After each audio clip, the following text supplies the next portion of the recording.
The Two and Out CFL podcast with Travis Currah and Sheldon Jones starts now. And it's Grey Cup week, Mr. Sheldon Jones. This is our final week where we do two weekly podcasts in 2025. I don't know where the time went, but we're here now, and it's the biggest week of the CFL season. Sheldon?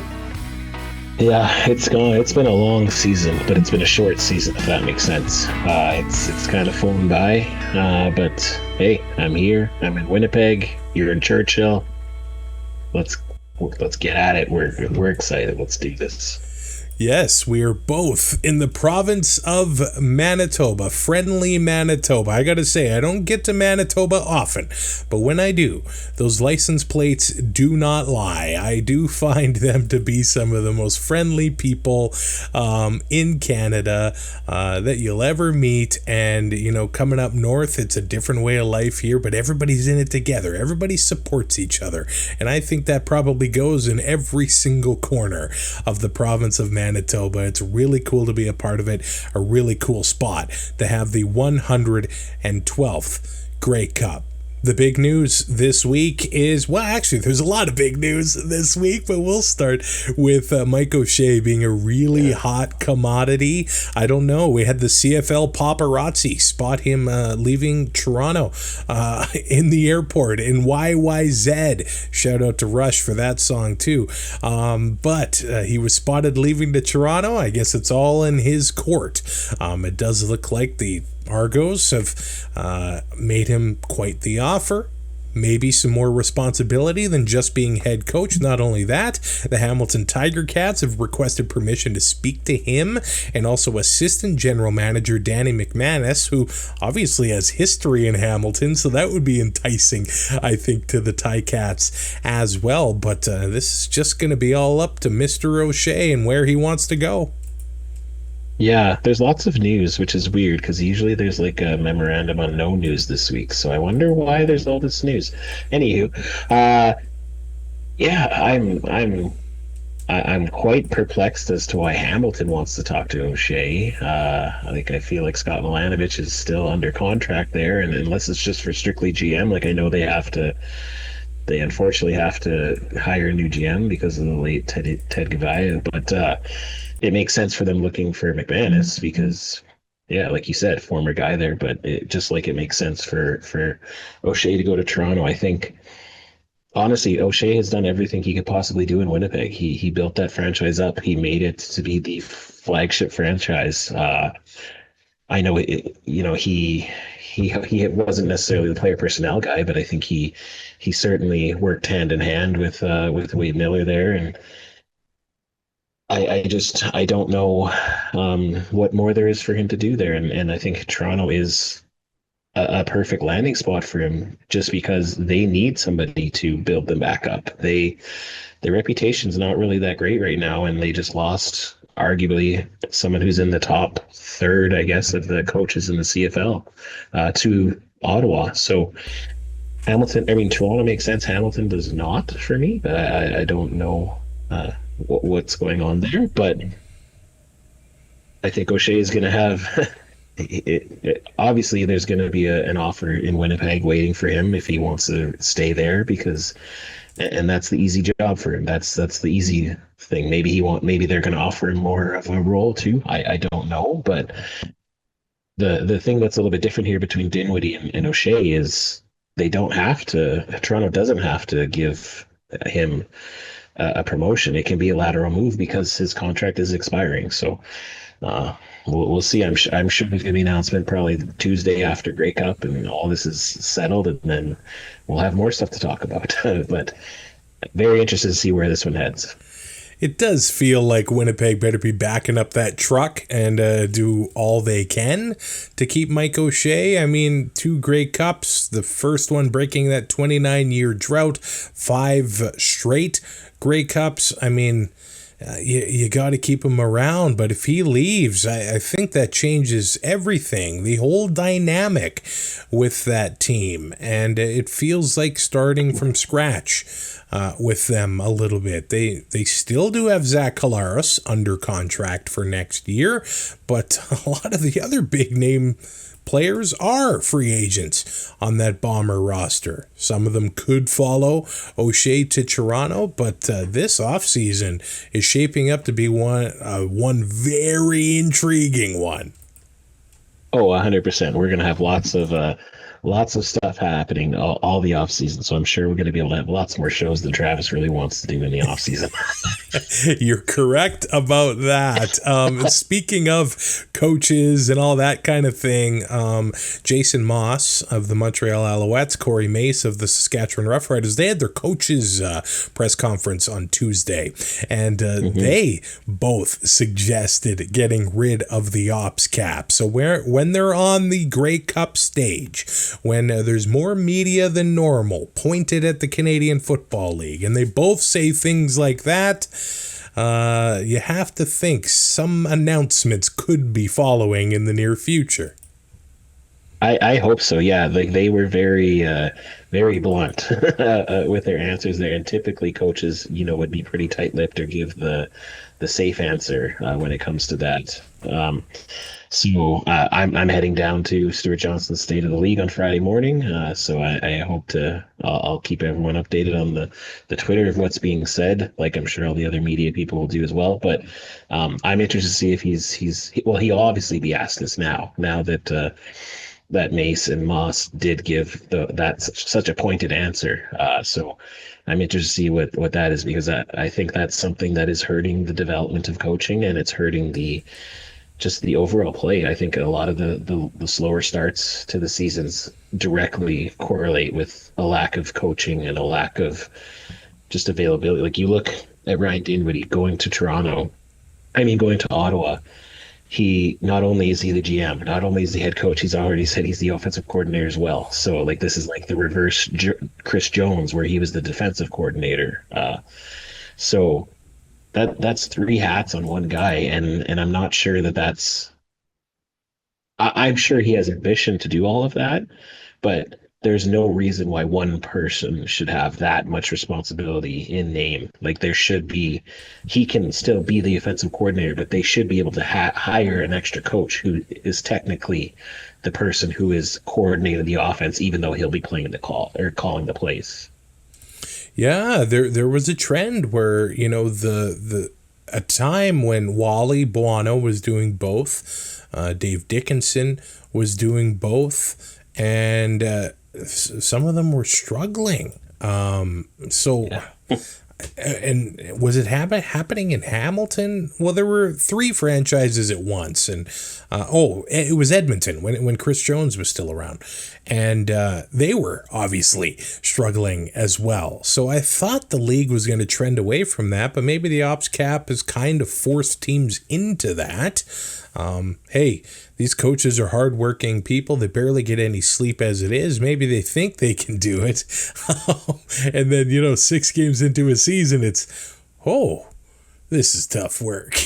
So we'll see how that shakes out for Ottawa in 2026. We got some news early this week as well that the CFL is going to make the players available for the 2028 Olympics. It'll be really exciting. I know there's some Canadian players in the NFL as well, but if there is going to be some CFL players playing for gold for Canada at the Olympics in Los Angeles, that would be pretty darn cool. Yeah, hopefully, there is a couple at least that they can kind of get that spotlight and be able to market that a little bit. I'm just interested to see what's going to be like. I think it's pretty silly to suggest that the league is going to pause for the Olympics when there's a possibility of a couple players maybe being on a roster, because let's not forget that Canada still has to qualify for the Olympics. I believe there's still one more tournament, and it's non-CFL players who are on those teams who are qualifying. And I know Paul Epelise is the head coach and the GM and all that stuff for that, and is picking the players. But to me, it's kind of silly to be like, hey, you guys qualified for the Olympics, now move out of the way so we can get some CFL players in there. And I know that is what's going to happen in the NFL too, because it's not NFL players who qualify. So interesting, but also there is some global players. So maybe there's some other teams that could use some of our global players too. I know that technically there's not a lot of global players in the quote unquote skill positions, but it's possible. And I don't expect the CFL to kind of shut down. So let's say Nathan Work does decide to play for Team Canada, for example. Uh, I wonder if the league is going to try to make it so that the Lions would be on a bye week for that week or something like that to try to. But at the same time, if you're committing to this, you kind of have to have that caveat that maybe we're going to be without a couple players for a game or two. So interesting to see how it goes. But I'm glad they did do this, even if it's only one or two players that maybe end up making the roster. In this age of the one-year contract, those extensions are going to be coming fast and furious over the coming months before free agency opens in February. The Edmonton Elks announcing that Kordell Jackson has re-upped with the team. The defensive back had 78 tackles, 2 sacks, and an interception in 2025. He had 4 interceptions a year ago, but some of those young defenders in Edmonton started really coming together at the end of the year. Kordell Jackson being one. I'd say J.J. Ross being another one. A couple of those guys, if they stay in that system, Edmonton's just going to be trending on up. And I know hope only gets you so far. Losing close games doesn't really matter. But it feels like if they can keep some of these young guys around and get some continuity going with that roster, big things on the way for the Elks. Yeah, I agree. They were able to make a lot of leaps towards the end of the season, and consistency is key for there because the CFL needs to have the Elks winning and getting more fans to the games, and continuity is going to be nothing but great for that. We're down to the Final Four in USports University football in Canada. The Mitchell Bowl between the U of S Huskies and the Queen's Gales, as well as the UTech Bowl between the St. Mary's Huskies and the Montreal Caravan. But some tough news out of the U of S, and some things are better or bigger than football. But Huskies quarterback Anton Amendrud diagnosed with cancer, lymphoma. So he is going to immediately, obviously, focus on his health. His family requesting privacy right now as he begins treatment, but Otto Lloyd-Minster, actually, quarterback of the Huskies this year, had an amazing year, or when he started the season here for the Huskies, but off to take care of more important things. Tough news for that, for him. His family, he's a young guy. I believe he's going to get out there and kick cancer's butt. But thinking of him, his teammates, and his family right now for sure. It obviously is horrible, and hopefully he's able to kick out of this and get the treatment he needs, and he's able to spend the time with his family and all of that, and his teammates are going to rally and support him. Cancer is very close to my heart, obviously, losing my father and my uncle, and recently, and that just brings up another great thing of Grey Cup here that we're here for this week, and that's the CFL Fans Fight Cancer fundraiser that is on Saturday, and I can't wait for that event. And obviously my thoughts are going to be with Anton here and his family and his teammates, and it's obviously more important than football, but I know that the Huskies are going to be playing their asses off for him in this playoff game here against Queens, and to try to get to the Vanier Cup. This Saturday, Tavern United, downtown Winnipeg. The CFL Fans Fight Cancer event goes from 1 until 5. It's free to get in, but bring some cash to spend on the 50/50s, the silent auction items. It's really incredible. These fans many of them obviously got connections with teams. They reach out to teams, and the teams have been so generous to provide, whether it's signed gloves or, signed cleats. We've had jerseys, footballs, all sorts of things like that. It's really, really cool. And it's all raising money for Cancer Care Manitoba Foundation. If you're looking to buy 50-50 tickets at the event, Sheldon Jones is going to be one of the sellers there. So flag him down. Buy an arm's length. Is that a Sheldon Jones arm length, or is it a regular arm? Because you got quite the wingspan, man. I don't know. I guess it'll be whatever Cam tells me to do. But I will be selling from 1 to 3. So, get there early if you want a spot. Yes, that is secret of the pros, kind of like 9 o'clock on the 9th green. Let's get to the 112th Grey Cup. Princess Auto Stadium this Sunday, the halftime show played by MGK. It's the Saskatchewan Roughriders versus the Montreal Alouettes, who last played in the 97th and 98th Grey Cups, where Anthony Calvillo got a pair of wins. One in dramatic fashion, as the Riders took a 13th man penalty on the last kick of the game in 2009.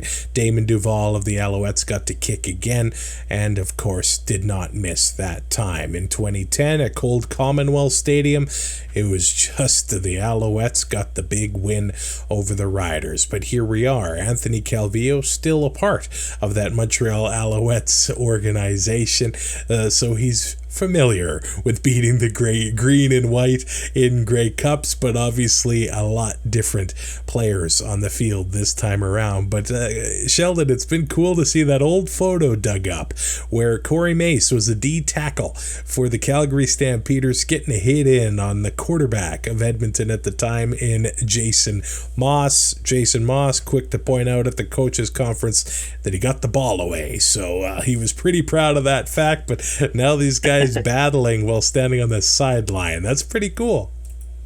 Yeah, I think it's very cool. I think now I think it's like 5 or 6 of the head coaches are former players of the league now. So this is something that certainly could keep happening, and I'm sure it has happened in the past before as well. But it's fun seeing former rivals on the field, and even like I think it was getting to the end of Jason Moss's career, and it was the beginning of, like, I think Corey Mace said that was his first game, and he didn't win that play, but at the same time, Moss took a intentional grounding penalty in the end zone, so it turned out to be safety anyway. So I think Mace gets the win there regardless.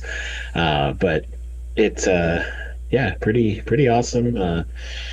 This is a stressful. I'm sure this is a very stressful Grey Cup for a lot of Rider fans, because it is for me. Because like you said, all we're thinking about is the 13th man, and then that asterisk Grey Cup that they got, and then the next year where they actually deserved it, where they just beat the Riders. So, but of course we have some other storylines here for this one to make it extra, I think, frustrating, but also annoying. But hey, the Riders are in the Grey Cup. The Alouettes are in the Grey Cup.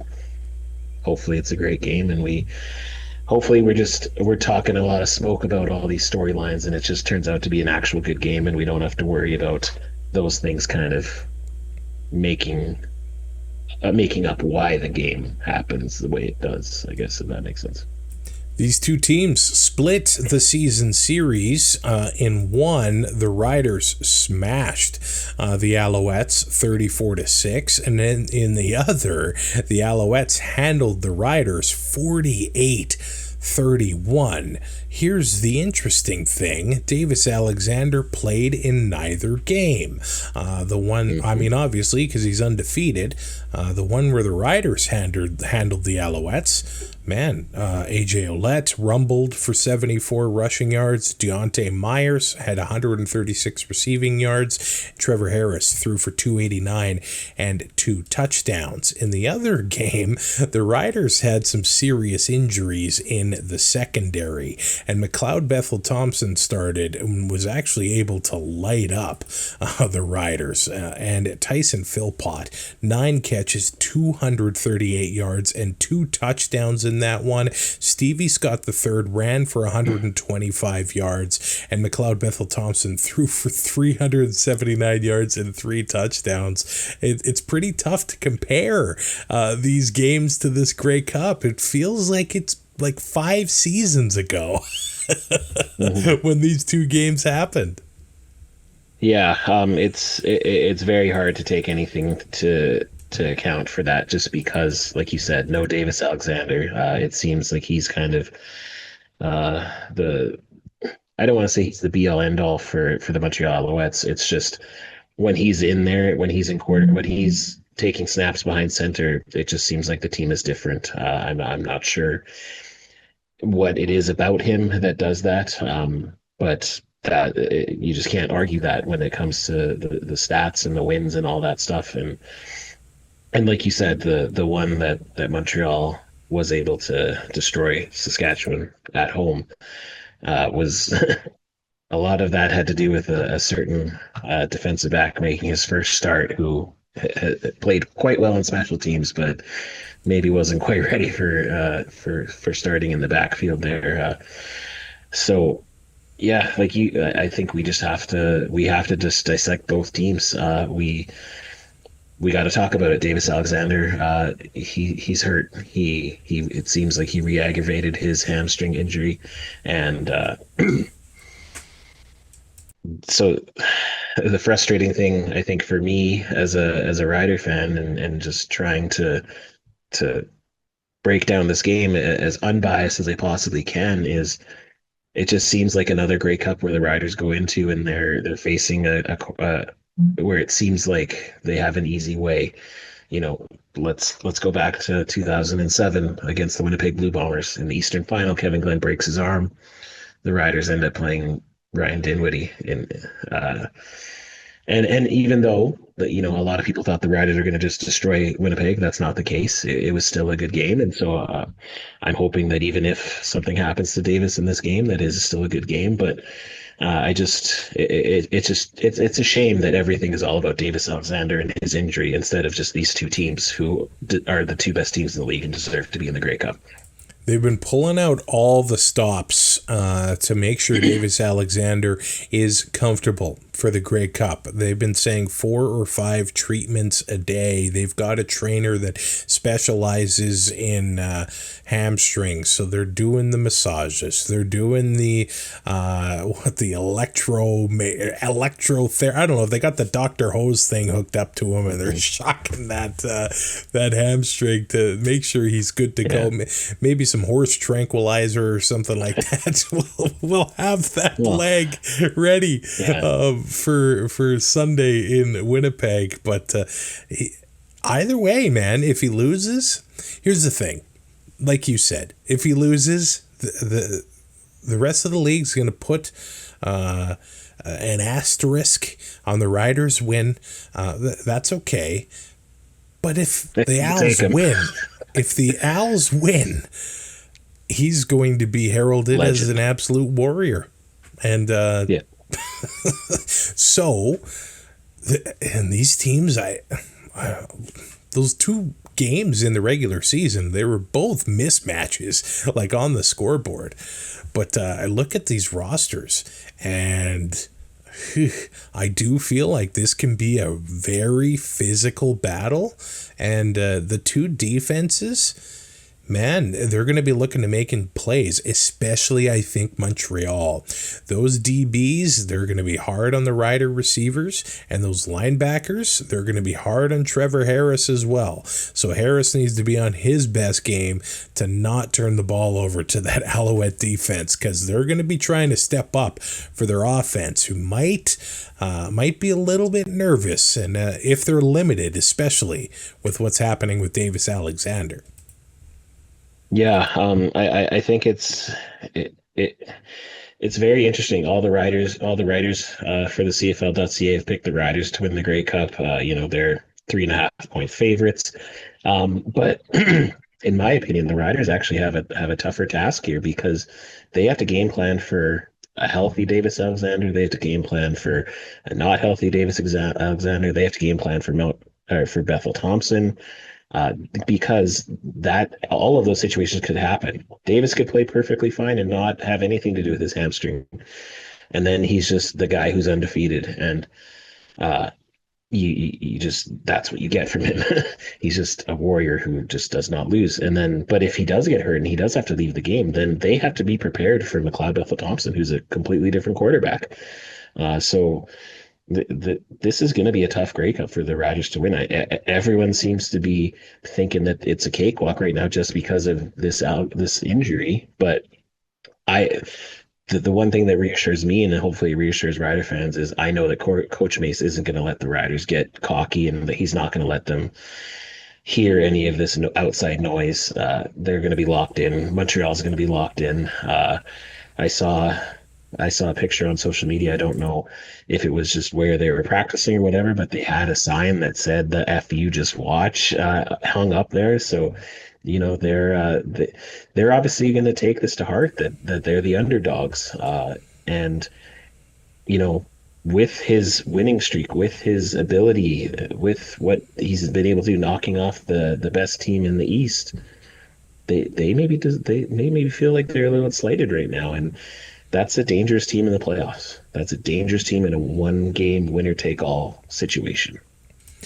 And I think Montreal is going to get pretty creative with their running game. We saw them doing it last week against the Ticats, kind of having a little bit of a two-headed monster there with Stevie Scott III as well as Travis Tice. The fact that he was back in there, it does look like Stevie Scott did get banged up in the East Final, not listed on the practice report, so they're going to have two solid running backs going against the Riders, which they did not early in the season, so maybe they're going to be leaning on those two guys. Another situation to watch, Matthew Shinetti. Now we're talking on day one of practice, so there's still a long week to go before we get to game day, but Austin Mack not practicing with the first offense on day one, dealing with a lower body issue. Darnell Sankey, he's sort of dealing with stuff right now, but let's be real, most of the guys at this point of the season, they're dealing with a little something, and they're just playing through it. That is football. The receivers with the Alouettes, the running backs, and like you said, like a team that feels like they're the underdogs. That's what they did against Winnipeg and Hamilton a few years ago. And the fact that Jason Moss has been able to keep these guys motivated and make them feel that way again, that does make them very dangerous on Sunday against the Riders. The Riders do have a bit of a question mark at receiver as well. He wasn't in the game last week. Keyshawn Johnson was on the field day one of practice. Worked with the ones a little bit, but it seemed like he went back to playing with the twos. Corey Mace did say he's in the equation. He was close to playing in the West Final, ultimately didn't. Do you think he is going to be on the field here for the Grey Cup? I'm not sure. I think it's going to have to we're going to have to see how Robustelli is, because it looks like he might have had a concussion last game. I just don't know if he's going to be able to pass protocol. I think he was listed as did not practice for today's practice, I believe. But at the same time, Keyshawn Johnson, as dynamic a receiver as he was all CFL this year. He's been out for quite some time. And I know this is like a one game situation, and if he was that close to playing last week, then theoretically he should be good to go. But we have to think about rust. We have to think about getting back up to game speed. And we have another player who, missed last game due to an injury, but also I think just due to roster the ratio and stuff like that, and that's Joe. And it looked like he was practicing in full. So do you put a guy like Joe who is really good at blocking, and this is a type of game where you probably need to grind it out with AJ Ouellette quite a bit, or do you put in that, Robustelli, if he's good to go, or do you put in Johnson? I don't know. I'm glad I don't have to make the decision, but I think either way they go, the Riders are so deep at receiver, whether it's import or not import, like they just are so loaded at receiver, and Trevor Harris is just so locked in that I don't want to sound egotistical or whatever. I just don't think it matters, to be honest, who is playing. I think that they have the horses to be able to be successful if they're able to weather this Noel Thorpe defense that's going to be thrown at them. AJ Ouellette had a career high in carries this year, a career high in yards, tied a career high in touchdowns as well. Last week, man, he had a big one in the Western Final against the BC Lions. The Montreal Alouettes actually have the 6th ranked rushing defense in the Canadian Football League. This does feel like it could be another big AJ Ouellette game here on Sunday. Yeah, for the Riders to be successful, I think he does have to have a good game. I think they have to be able to set that tone at the line of scrimmage and be able to run the ball effectively, but also with that be able to run play action, because like we all know that Noel Thorpe likes to confuse, and he likes to call a lot of weird kind of combinations and different pressures and different cover schemes. But if if the Riders are able to have success on the ground and making those linebackers, jump at those play action calls, then maybe they would be able to go over top of them and get some success in the air. Because you talk about the run defense for the Alouettes, the pass defense, they're number one. So they give up the least in the league. So for them to be able to be that aggressive against the pass, but not as so against the run, I think that's maybe something that the Riders can exploit. Trevor Harris locked in. Noel Thorpe likes to blitz from all over the place, so they're going to try to get to him early and often. Different in mobility when it comes to Davis Alexander, and for different reasons. It just hasn't been.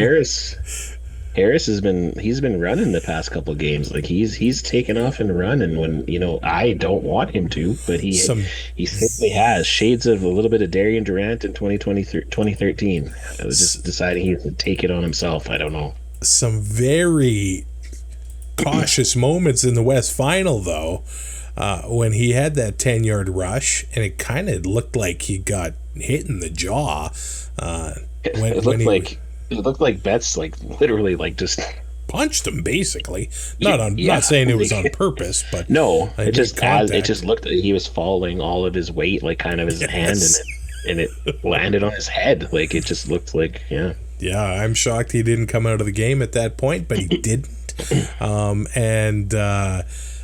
The Alouettes are going to... he's seen it all. He played for Montreal and not so long ago. So that's an interesting factor here as well. But it feels like... I think he feels like it's now or never for him to get the big one. If he wins or if he loses... is this the last game he plays in the Canadian Football League?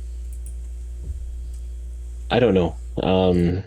You talk about Matthew Shinetti. He was featured on the Green Zone yesterday, and he said that he's had quite a relationship with Trevor Harris ever since his first year. I think the first year at TSN was the first year that Trevor Harris was in Toronto, I believe. I think that's what he said. Maybe I'm wrong, but he said that he's fairly certain that if Trevor Harris wins, he will retire, but he's not certain if he loses. I think he said that of the top tier quarterbacks since he's been able to cover, like Michael Riley, Bo Levi Mitchell, Zach Collaros, Trevor Harris for sure is the guy who's kept himself in the best shape, and so theoretically he certainly can continue to play. Look, he had one of his best seasons this year. He literally can still go if he has that protection in front of him. But I don't know.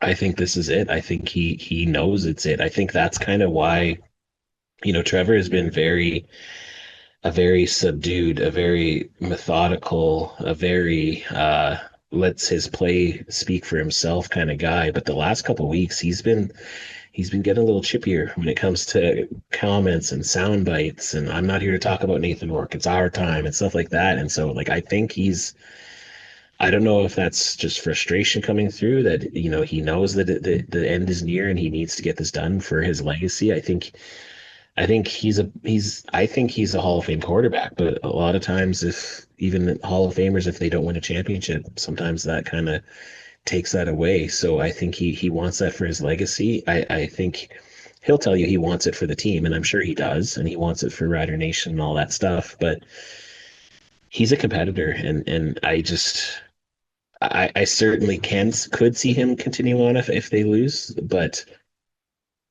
for him to get this close again and for it to not happen again, that could just be too much to be like, I can't do that again. I don't know. I don't know. It appears that the Riders and him have not spoken about a extension. Micah Johnson, on the other hand, nearing the end of, he's in the twilight of his CFL career, no matter how effective he still is at defensive tackle. He does say he does want to play at least one more season and with the Saskatchewan Roughriders. So there might be a few of those vets on either side. It's always interesting to see who will be back in the CFL. You'd think it would be an easier championship to win, but alas, it is not. The Riders have not won for 12 years. The Alouettes did get one a couple years ago, but it was about 13 years, a dozen years before they won before that. So it's tough to get in there. The Riders have one loss against the East Division this year. That is the Montreal Alouettes. In the past, Trevor Harris has been knocked for stalling drives, knocked for the ill-timed turnover. That really hasn't been there this year. 24 touchdowns, 11 interceptions on the season, 4,500 passing yards. So he is looking like a guy that's on a mission to get that big old ring on his finger, and he has not thrown an interception since the two he threw September 27th against Edmonton. He had a bit of a tough stretch in September, but since then, protecting the ball pretty well. Of course, some limited action. Didn't play week 20 in Winnipeg, but protecting the ball has to be absolutely paramount with both of these teams. They have the same turnover ratio. They are both +8, and those defenses both have guys that can feast. I do want to talk about special teams before we wrap up talk about the game.